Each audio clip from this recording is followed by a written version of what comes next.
જય સીતારામ, જય શ્રી કૃષ્ણ, જય ભોળાનાથ। આપણું નસીબ છે એને હાથ। ઠંડી પડે છે ને ઠંડીના માહોલમાં લગ્નગાળો ધમધોકાર હાલે છે। હજી નવા નવા પણ એને ખબર નથી ઘરનો ઘ કોને કહેવાય ને ઢજાનો ઢ કોને કહેવાય।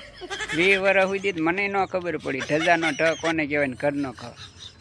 લગ્ન પછી વરસદી ગયું ને પછી ખબર પડી ઘરનો ઘ કોને કહેવાય।